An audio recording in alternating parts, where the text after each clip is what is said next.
สบายดีมื้อนี้สิมาสานลายสามคัดดอกหรือว่าลายสามดอกปีกเป็นลักษณะนี้มีดอกเครื่องกลางนี้ก็มีดอก4ด้านและมีดอกหนึ่งอยู่เครื่องกลางการสานแบบนี้ก็ยากอยู่เพราะว่าถ้าเราเคยสานลายสามหลายดอกมาแล้วก็บ่ค่อยยากปานใดแต่ว่าการจื้อจำของเราถ้าเราหักเห็นรูปลักษณะนี้หรือว่าเห็นพื้นสานหลายแบบนี้เราต้องจื้อจำไปแต่ต้นไปจนสุดมันก็สิเป็นการจื้อจำหลายเส้นมันก็สิลำบากเนาะยกตัวอย่างตัวนี้แม่นข้าม1ตัวนี้เนาะตัวนี้แม่นข้าม1เส้นนี่ตัวนี้เนาะข้าม1เส้นตัวนี้ก็แม่นข้าม3เส้นตัวนี้แม่นข้าม5เส้นตัวนี้ก็แม่นข้าม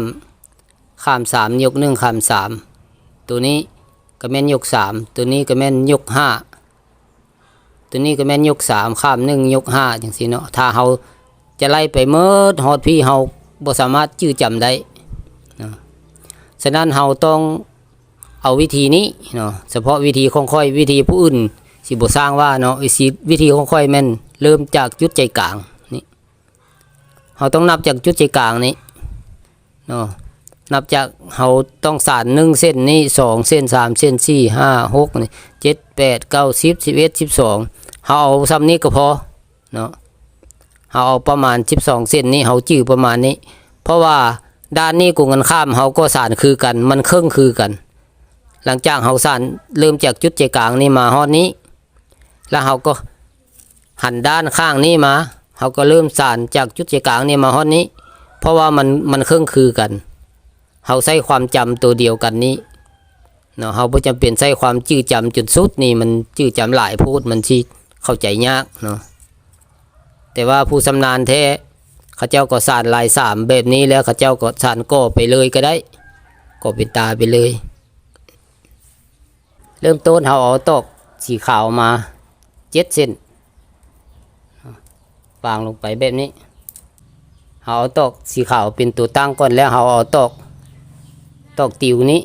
เป็นตัวสานเนาะเฮาสิเอาตัวใดเป็นตัวตั้งตัวสานก็ได้คือกันเนาะเฮาได้แบบนี้แล้วเฮาเริ่มงานที่ตรงกลางขอโทษเนาะบางครั้งเฮาก็ต้องได้ใส่เท้าใส่ตีนเหยียบไว้ก่อนเพื่อว่าตอกมันจับบ่ได้ง่ายเนาะหากว่าข้าม3เส้นนี้ยกเส้นตรงกลางนี้เอาตอกสีเขียวเป็นเส้นสานเนาะตอกติวนี่เป็นเส้นสานเส้นที่2เส้นที่2แม่นยก1ข้าม5ยก1ข้าม5เส้นแล้วมายก1เส้น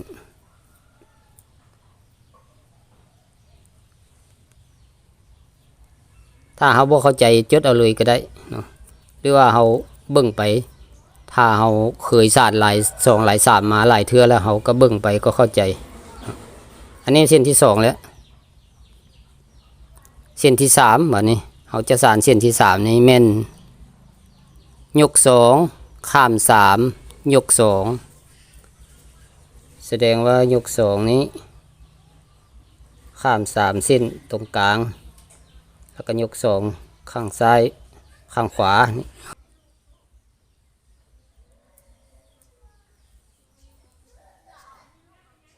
นี่3เส้นแล้ว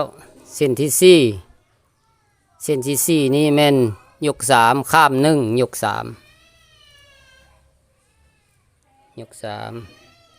ข้าม1ยก3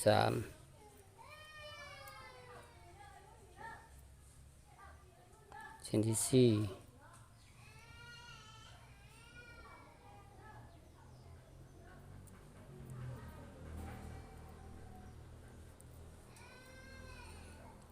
เส้นที่5ถือว่าติงทั้งหมดนี้ไว้ก่อนเนาะติงทั้งหมดนี้ไว้ก่อนตัวนี้ หมายความว่าเฮาสร้างเส้นต่อไปแล้วจึงค่อยมาเต็งก็ได้แต่ว่าเพื่อความจื้อจำเนาะเฮาเต็งไว้นี่ซะก่อน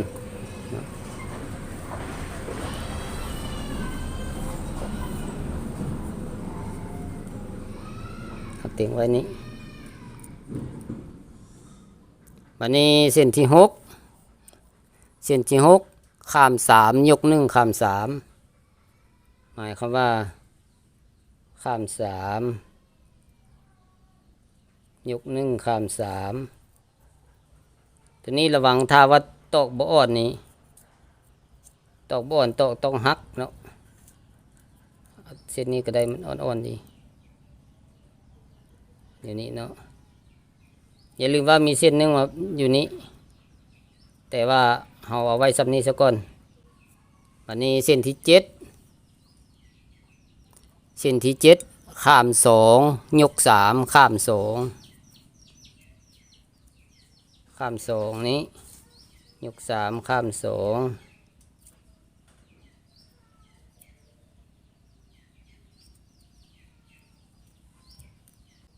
เส้นที่8อันนี้เส้นที่8นี่แม่นข้าม1ยก5ข้าม1ข้าม1นี้ยก5ก็มาข้าม1เบื้องนี้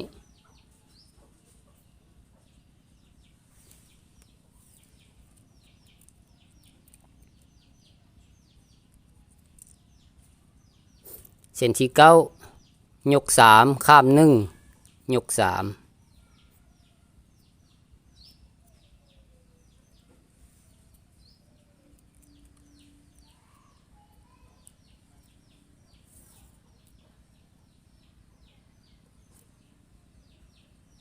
เส้นที่9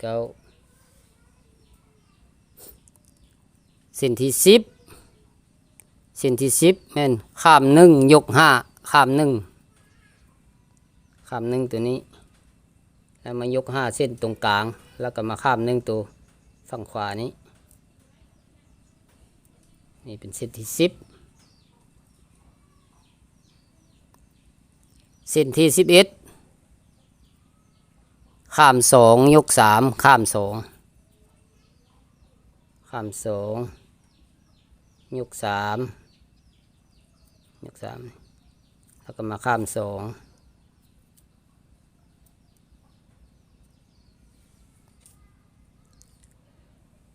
เส้นที่12ข้าม3ยก1ข้าม3ข้าม3ยก1ข้าม3จะเห็นว่ามันเป็นดอกเกิดดอกขึ้นมาแล้วอยู่นี่แต่ว่าเฮาบ่ทันได้จัดได้แปลงเทื่อตัวนี้เฮาก็ป้าไว้นี่เพื่อบ่ให้มันลงลืมอยู่นี่เนาะแต่ว่าต่อไปเฮายังจะได้คัดมัน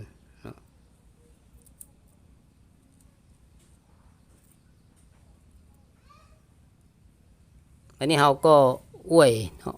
ไปทางนี้มาทางนี้เฮาเริ่มมาสานข้างนี้ตัวนี้เฮาก็วางไว้บนนี้แหละบนเก้าบนนี้ก็เริ่มจากจุดนี้คือกันหมายความว่าจุดใจกลางตัวนี้มันใส่นำกันเด้อนี่เนี่ยใส่นำกันนะครับฟังนี่เนี่ยตัวนี้เนี่ยมันจุดใจกลางจุดนี้เนี่ยใส่นำกันเนาะบัดนี้เฮาอ้วยทางนี้มาด้านทางนี้แล้วเฮาก็สานขึ้นไปนี่คือกันกับทางนี้เนาะสานขึ้นไปเฮาเบิ่งจากตัวนี้ตัวที่เฮาสานแล้วนี้เนาะเฮาสานขึ้นไปเลยหรือเฮาสิจื้อแบบเฮายกแล้วเฮาจื้อไปตาม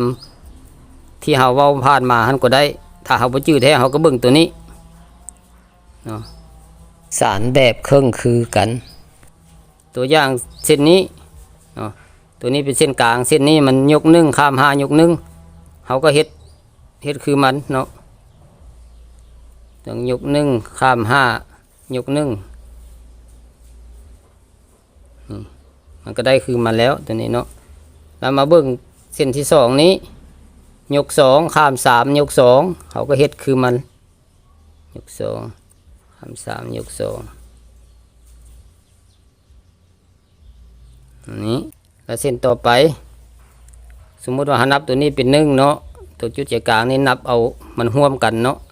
นับ1ตัวนี้มานี้จากนี้ก็นับ1นี้มานี้สมมุติว่าเส้นที่4เนาะ1 2 3เส้นที่4เฮาก็ยก3ข้าม1ยก3มาแบบนี้เนาะเส้นที่5นี่เฮาก็เฮ็ดคือกันกับเส้นนี้นี่เส้นนี้เต็งไว้ตัวนี้เฮาก็เอามาเต็งไว้เฉยๆเต็งไว้เฉยๆเพื่อความจื้อจำความจริงแล้วบัดแล้วเฮาจังเอามาใส่ก็ได้แต่ว่าเอามาป้าไว้เพื่อความจื้อจำซื่อๆเนาะตัวนี้เนาะเต็งแบบนี้เป็นเส้นที่5วันนี้เส้นที่6ข้าม3ยก1ข้าม3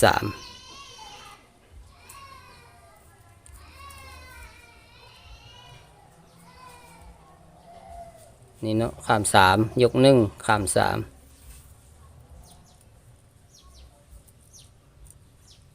เอามาซ้ำนี้ก็ได้เพราะว่ามันมีตัวนึงอยู่นี้เฮาบ่จำเป็นเอาเข้ามาจำเพราะว่ามันยังมีเส้นนึงอยู่นี้เส้นนี้หมายความว่าพาดปลาไว้หมดพาดไว้หมดเลยตัวนี้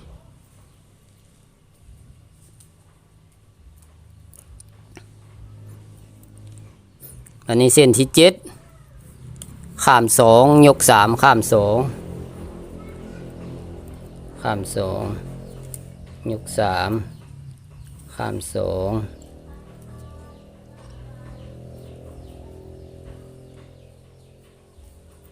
เส้นที่8ข้าม1ยก5ข้าม1ข้าม1นี้ยก5ตรงกลางนี้ก็มาข้าม1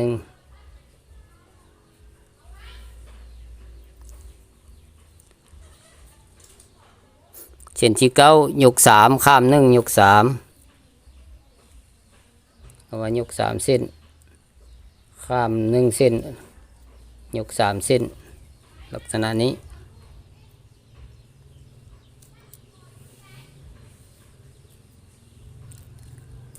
เส้นที่10ข้าม1ยก5ข้าม1ข้าม1ตัวนี้ยก5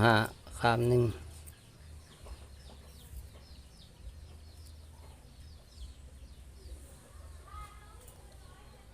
เส้น11ข้าม2ยก3ข้าม2ข้าม2นี้ยก3ตรงกลางข้าม2เบื้องนี้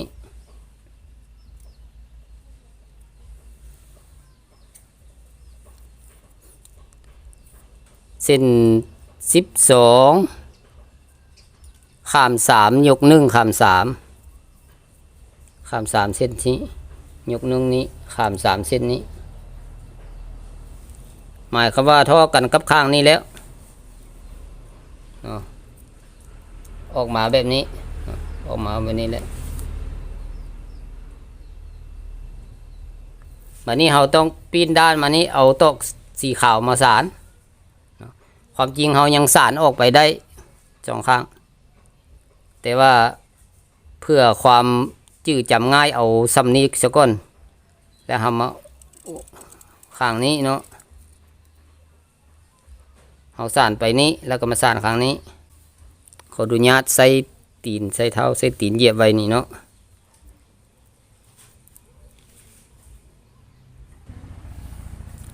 บัดนี้เราอวยมาทางนี้แล้วเราต้องเอาตอกขาวนี่มาสานไปทางนี้ก็ตอกขาวสานโดยที่ว่าจุดใจกลางเราเอาตัวนี้เป็นจุดใจกลางคือกันเนาะ1 2 3 4 5ออกไปหรือว่าเฮาสานแบบนี้เนาะเพื่อว่าเข้าใจง่ายเฮานับเตนี้ต่อไปเลยก็ได้แต่ว่าเฮาให้เฮาสานแต่7เส้นเพราะว่าเริ่มต้นน่ะเฮาเอาตอกขาวมาก็นี่7เส้นและเวลาเฮาเอาตอกขาวสานตอกสีเขียวเนี่ยนะตอกติวนี่นะเฮาก็สานเอา7เส้นนี่ซะก่อนเฮาบ่ฟ้าวสานไปสุดมันสิจื้อจำบ่ได้เฮาสานเอา7เส้นอันนี้1 2 3 4 5 6 7เส้นจุดใจกลางนี่ซะก่อนและ2ฝาข้างแล้วเฮาจึงค่อยว่ากันแล้วเฮาจะสานลาย3ต่างหากเนาะ เขาสังเกตเบิ่งคือกันแบบนี้เนาะมันสุดตาแล้วมันต้องได้ทับแบบนี้เนาะอันนี้ก็หมายความว่าเส้นที่เขาจะสานต่อไปนี้นี่1 2 3 4เส้นที่5ก็ว่าแม่นเนาะเขานับจากจุดนี้หรือเขาสินับว่าตัวนี้เป็นเส้น1ก็ได้เนาะเพราะว่าเขาเริ่มสานเส้นอยู่นี่เส้นที่1หมายความว่าอยู่นี่มันมี7เส้น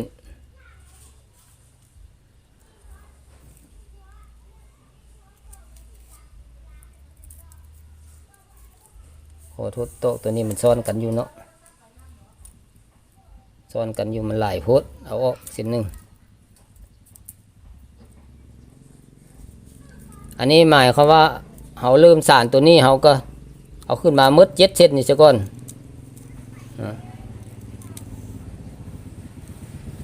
เขาต้องสานแต่7เส้นนี้เพื่อความเข้าใจง่าย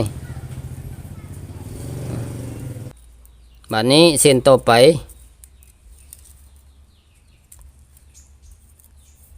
เส้นต่อไปเขาก็ยก3ข้าม1ยก3เส้นนี้ข้าม1เส้นนี้ยก3เส้นนี้ให้ชื่อว่าให้เขาเอาแต่7เส้นตัวนี้เนาะ7เส้นสีเขียวนี้7เส้นตัวเขียวเขาสานแต่7เส้นนี้2ฟ้าข้างเขาบ่ฟ้าเว้าอันนี้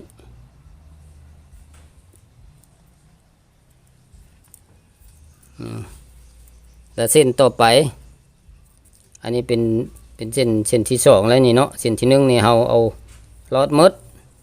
หมายความว่ายก7หมายความว่าเอาเส้นสานนี่ลอดมดยก7ตัวนี้แล้วเรายก3ข้าม1แล้วยก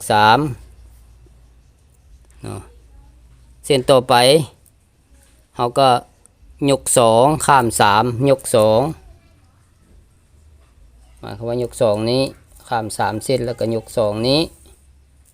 ผมเห็นเส้นอีกแล้วขออนุญาตเนาะตกสีขาว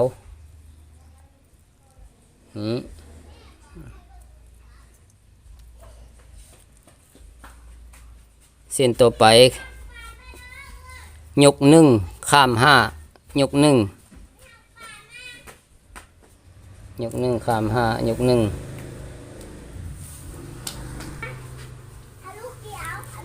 เส้นต่อไปนี่แม่นข้าม3ยก1ข้าม3เส้นนี้มันยกเส้นตรงกลางนี้มาแบบนี้เส้นต่อไปยก1ข้าม5ยก1หมายความว่ายก1ข้าม5ยก1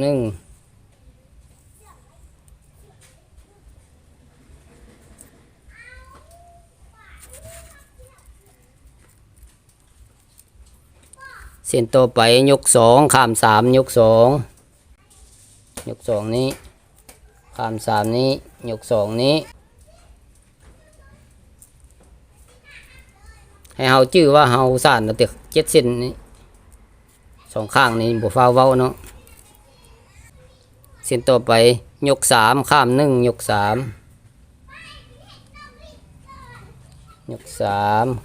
ข้าม1ยก3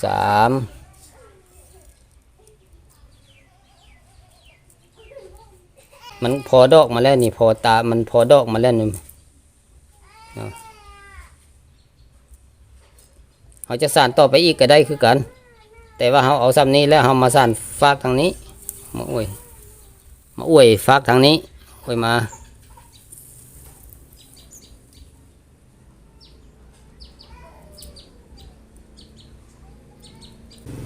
ด้านนี้เขาก็เฮ็ดคือกันก็ฝั่งนี้นี่เนาะเริ่มต้นชีวิตเขาก็เอาลอดมดนี้เอามด7เส้นเพราะว่าเขาต้องการสานแต่7เส้นนี้2ฟ้าข้างนี่เขาสานตามหลังเขาสาน7เส้นนี้ก่อนเอาลอดมดแบบนี้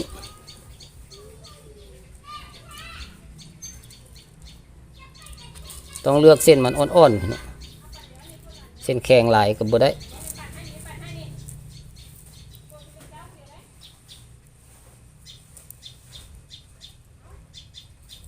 แล้วเส้นต่อไป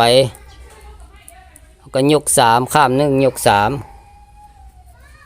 ก็คือกันเนาะคือกันกับตัวนี้กับตัวนี้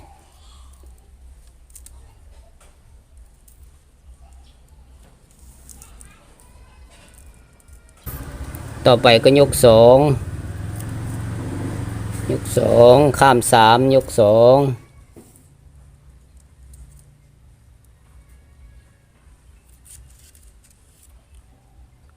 ต่อไปก็ยก1ข้าม5ยก1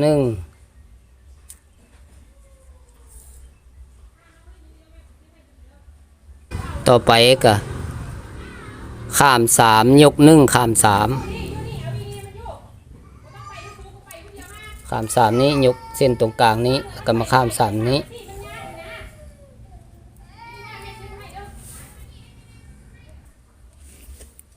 เส้นต่อไปยก1ข้าม5ยก1ข้าม5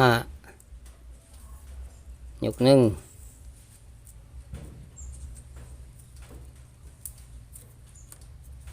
ตอกบ่เท่ากันพี่น้อง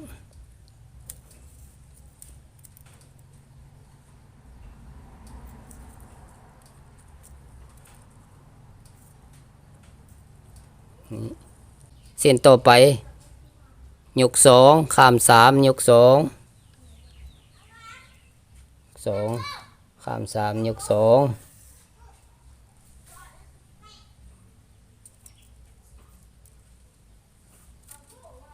เส้นต่อไปก็ยก3ข้าม1ยก3คือกันกับตัวนี้แหละตัวนี้เนาะ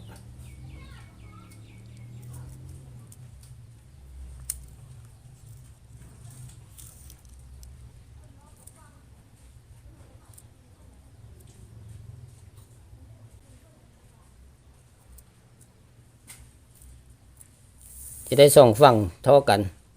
แล้วเรายังจะสานต่อไปอีกอันนี้เราเอาเวลามาจัดตอกนี่เข้ากันก่อน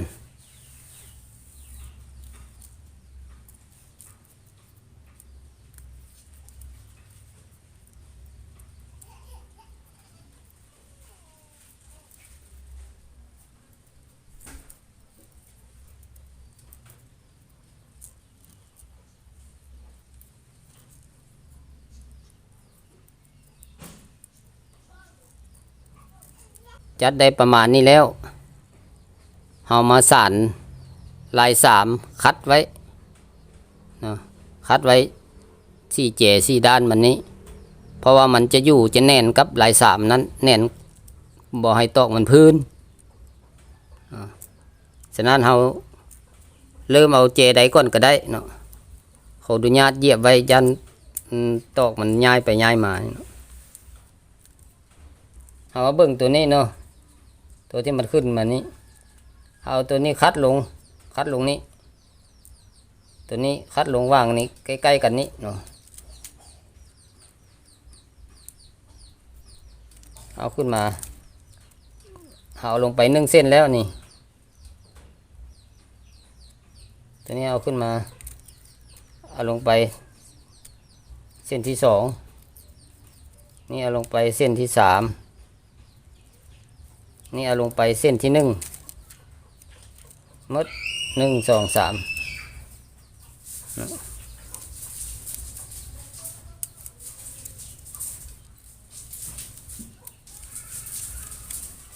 เนี่ยเส้นสุดท้ายเส้นตัวนี้ก็เอาขึ้นมามันยังบ่ทันมดพี่น้องอย่างเส้น1ขึ้นมานี่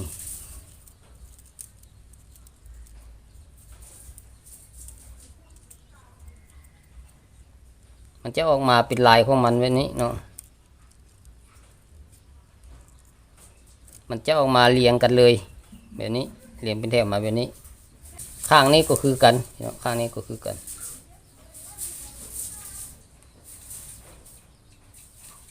เอาจับเอาที่ตัวเครื่องกลางนี่ขึ้นมาตัวนี้เอายอขึ้นมาไว้มด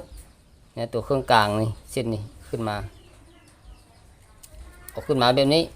แล้วเอาเส้นที่1ลงไป เส้นหนึ่งลงไปเอาลงไปอันนี้เ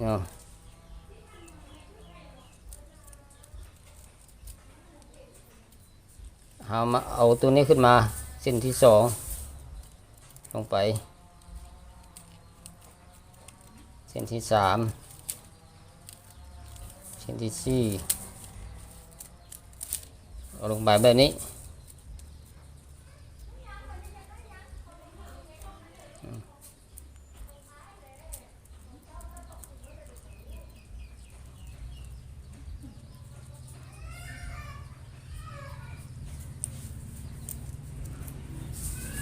นี่ลายมันเป็นอย่างนี้เป็นอย่างนี้แบบนี้เพื่อให้มันแน่นเขาก็สานตื้มอีกลายหนึ่งสานลายสามแล้วเราคัดอีกว่าซั่นซะคัดเป็นลายสามมาตื้มอีกหมายความว่าสามเส้นเอาลงเส้นหนึ่งสานเป็นลายสามพี่น้อง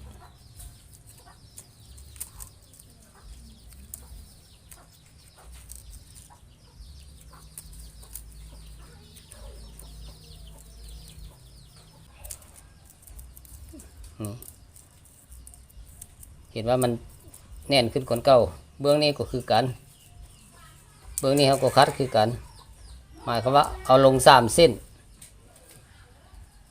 เนี่ยลงมานับจากบอดนี้มา1 2 3เอาลงไปโลดแล้วเราเอาลงไปเทื่อละเส้นเป็นลายสามไปเลย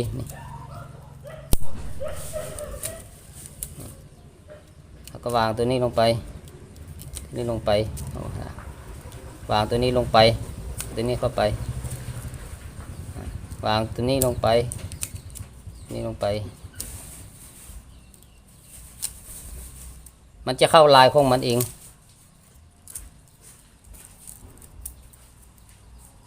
แบบนี้อันนี้เขาเอามาข้างนี้เขาอวยมาแบบนี้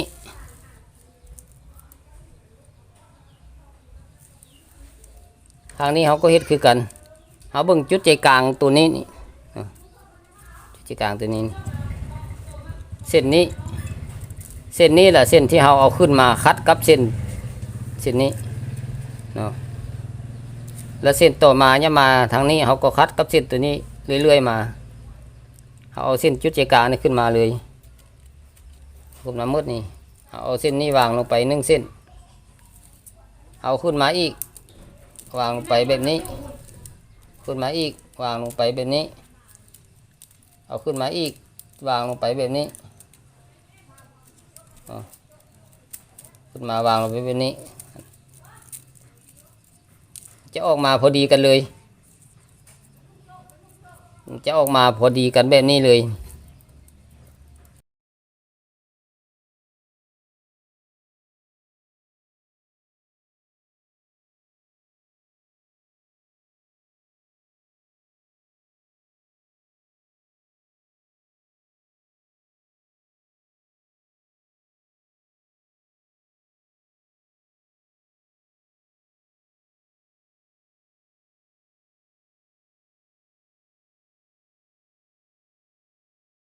พอดีเลยแล้วเราก็จัดแปลงจะได้ออกมาประมาณนี้พี่น้องลายออกมาแบบนี้อันนี้เราต้องการสานตื้มลายสามมันนี้เป็น2 แถว 3 แถวก็ได้สานตื้มอ้อมแบบนี้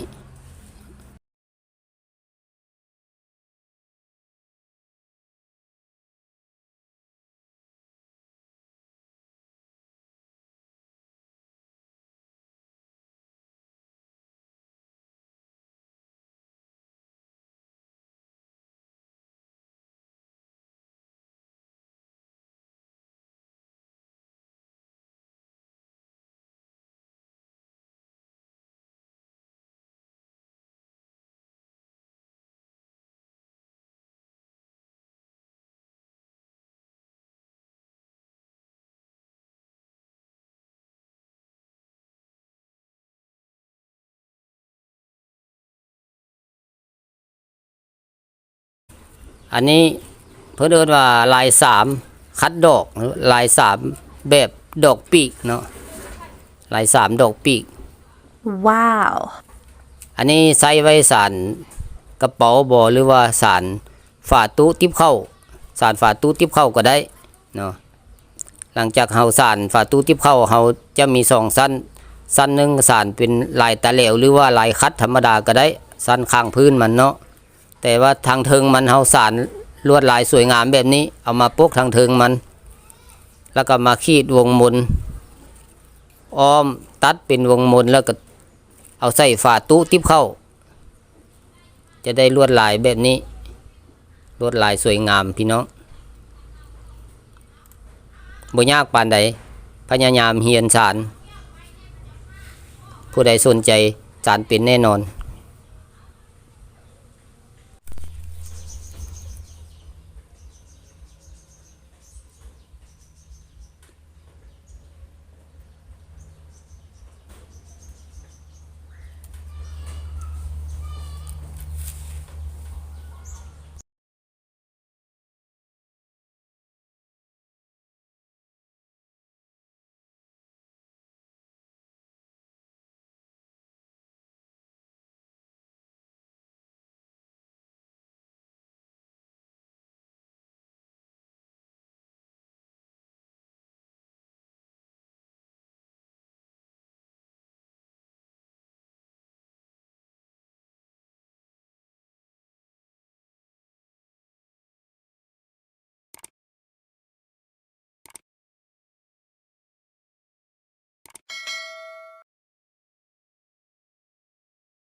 อย่าลืมฝากแชร์ให้คนอื่นเห็น